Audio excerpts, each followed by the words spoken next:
Entonces la compañía de soldados, el tribuno y los alguaciles de los judíos prendieron a Jesús y le ataron.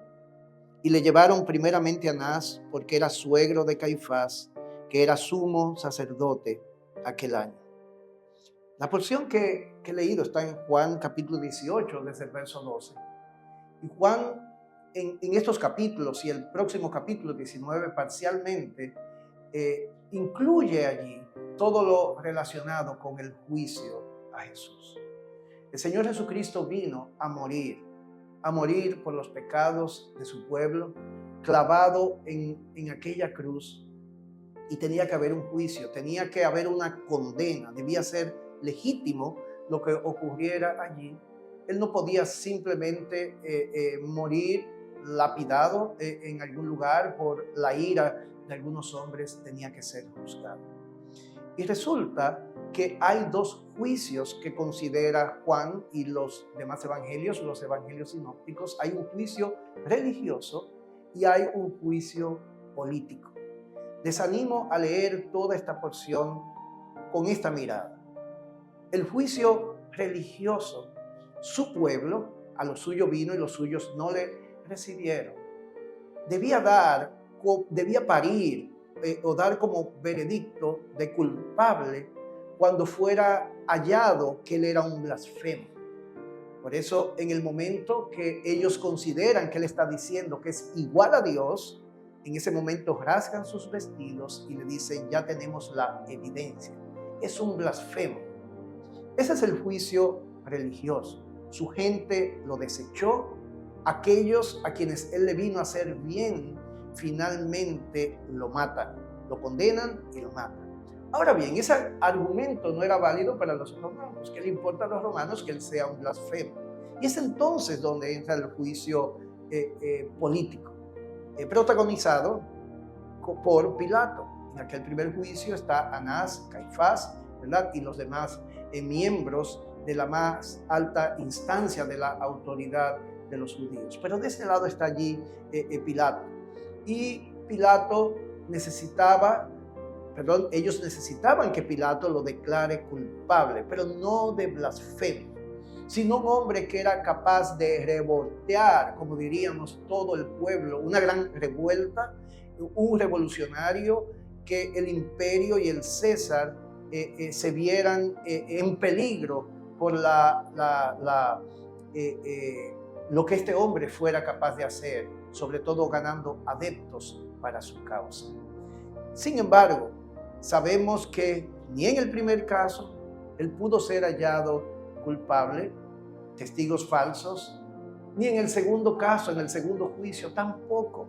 7 veces fue declarado inocente por Pilato, pero finalmente él fue llevado a aquella cruz. Quiero traer algunas lecciones simplemente que en su momento consideré. En primer lugar, la condena de Jesús demuestra la realidad del horrendo pecado del hombre. Es imposible que un hombre inocente, de la manera que fue declarado y fue evidente a toda esta multitud y estas autoridades, fuera no solamente declarado culpable, sino de recibir una muerte maldita reservada para los peores. Esto nos dice: el pecado está allí en el hombre, lo que nos lleva a lo segundo. Su condena, la condena a Jesús, demuestra la realidad que la justicia de Dios debe ser instaurada. No hay justicia, no solamente perfecta, sino que los intereses de los hombres son opuestos a los intereses de Dios. Y es por eso que oramos diciendo: Padre nuestro que estás en los cielos, santificado sea tu nombre. Y pedimos que sea hecha su voluntad en la tierra, así como es hecha en el cielo.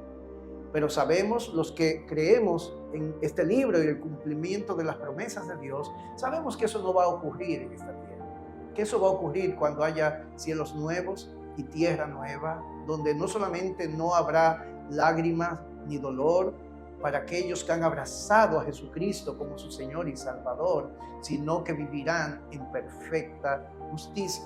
Pero hay más. vemos en estos juicios que Dios cumple su propósito aún en medio de las peores injusticias que cometieron contra Cristo. Y lo mismo aplica a ti y a mí. Dios va a cumplir su propósito en tu vida a pesar de todo aquello que consideras injusticias en tu vida. Los malos se reirán y creerán que se habrán salido con la suya, pero Dios y su propósito siempre prevalecerán.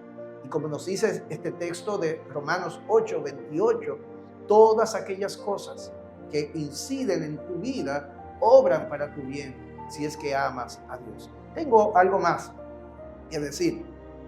En medio de todas estas situaciones injustas que vienen sobre ti, como todo este mal que vino sobre Cristo, hay obra de Dios, hay algo que Dios obra claramente. Y quiero que lo tengas pendiente. Y con esto concluyo. En primer lugar, en medio de lo más terrible, Él te concede gracia. Siempre te va a conceder de su gracia. En medio de lo peor que te pueda acontecer, Él siempre te hace bien. En tercer lugar, en medio del más terrible dolor y aflicción, Él te puede usar como usó a Cristo.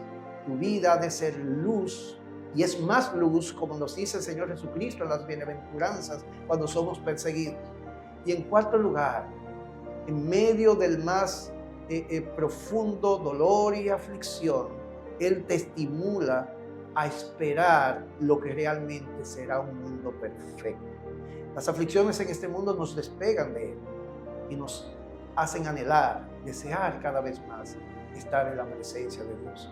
Por eso Esteban, cuando moría, debemos más bien, nos imaginamos a alguien sonriendo, mirando al cielo, mirando los brazos de su Señor para recibirle. Lo mismo hizo Cristo. En tus manos encomiendo mi espíritu. Que estas palabras sean buenas para tu vida.